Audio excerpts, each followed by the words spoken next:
थाखा खरस खालामनानैबो इलेक्सन देरहानो हाया, सोरबा थाखा फैसा खरस खालामालासिनोबो देरहानो हायो। मेक्सिमाम टाइमावनो माखासे भाइलेन्स गाज्रि थासारिनि गेजेरजों फैदों।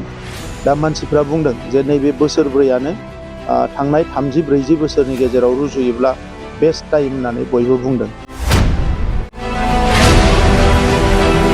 पलिटिकेलि पावार मोननाय मोनैया बे गिदिर बाथ्रा नङा, खिन्थु रायजोखौ सिबिनाय, रायजो राजाफोरखौ जौगाहोनाय, रायजो राजाफोरनि जेंनाखौ सुस्रांनाय आरो बिनि थाखायनो जों सोमावसारदों, बिनि थाखायनो जिउ होदों, बिनि थाखायनो थै होदों आरो दिनै थै आरो जिउ होनायनि बिनिमयाव BSc, BTC आरो BTR मोनबाय। आरो बड'फानि जि सिमां जोंनि हारिखौ गेरेमसा हारि महरै गायसननाय, दा बे बिथिंखौ नोजोर होनानै जोङो नलेज फेस्टिभेल खुंदों, जेराव इन्टारनेशनेल स्कलार्सफोरखौ लाबोदों, इन्डास्ट्रियेल पलिसिफोरखौ जों बानायगासिनो दङ।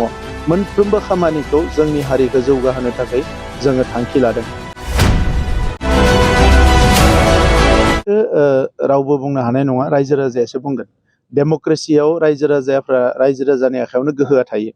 सोरबा माने बबेबा समस्थियाव कौटि थाखा खरस खालामनानैबो इलेक्सन देरहानो हाया, सोरबा थाखा फैसा खरस खालामालासिनोबो देरहानो हायो। दा दिनैनि समाव जोङो जुदि जोंनि ओनसोलखौ नायोबा, उदांस्रिनि उनाव जोङो मेक्सिमाम टाइमावनो माखासे भाइलेन्स गाज्रि थासारिनि गेजेरजों फैदों।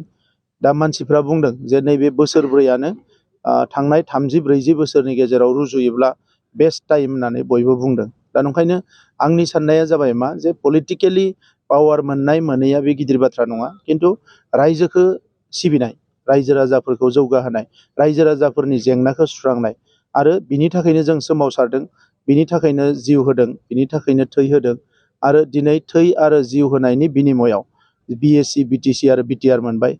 दा बेखौ मोजाङै बाहायनानै, बिनि गोहोखौ मोजाङै बाहायनानै जि जोंनि गांनाय उखैनायमोन, जोंहा इनफ्रास्ट्राक्चार नांगौ, समाजखान्थिया मोजां जानांगौ, सोलोंथायाव जौगानांगौ, रांखान्थियाव जौगानांगौ, जोंनि राव थुनलाइ हारिमुवा गासैबो प्रटेक्टेड जानांगौ। बे गासैबो बिथिङाव जोङो खामानि मावनो नाजादों आरो बड'फानि जि सिमां जोंनि हारिखौ गेरेमसा हारि महरै गायसननाय, दा बे बिथिंखौ नोजोर होनानै जोङो नलेज फेस्टिभेल खुंदों, जेराव इन्टारनेशनेल स्कलार्सफोरखौ लाबोदों, इन्डास्ट्रियेल पलिसिफोरखौ जों बानायगासिनो दङ। मोनफ्रोमबो खामानिखौ जोंनि हारिखौ जौगाहोनो थाखाय जोङो थांखि लादों। सोलोंथाइखौ फैबाय थानाय 50 बोसोराव जोंनि सोलोंथाइया जथेस्थ' गोजौआव थांगोन, बेखौ नोजोर बोनानै जोङो मोनसे new generations teacher training centre बानायनो नागिरदों। दिनै 20 साइन्स मबाइल भेन गिदिंगासिनो दङ, जेराव साइन्सनि फोरोंगिरि खम दङ बा गैया, बेवहाय फोरोंनो हायाखै, बै ओनसोलफ्राव जोङो स्पेसियेल माने भेन फाथायनानै आगस्त्य इन्टारनेशनेल फाउन्डेसननिफ्राय साइन्सनि थाखाय खामानि मावदों। जेराव डक्टर सहैया हेल्थ सेक्टराव, बेवहाय 20 MMU होनना बुङो, मबाइल मेडिकेल इउनिट, बिसोरो ट्रिटमेन्ट होगासिनो दङ। दासिम 30,000 माने फेमिलिसफ्राव थांनानै बिथांमोनहा ट्रिटमेन्ट होबाय। दा बेबायदि गुबुन गुबुन खामानि, बिग मिशननिफ्राय लानानै गड मिशननिफ्राय लानानै गासैखौबो जोङो इयुनाव जाहाथे जोंनि रांखान्थिया जौगालांनो हायो, बेखौ नोजोर बोनानै जों खामानि मावगासिनो दं।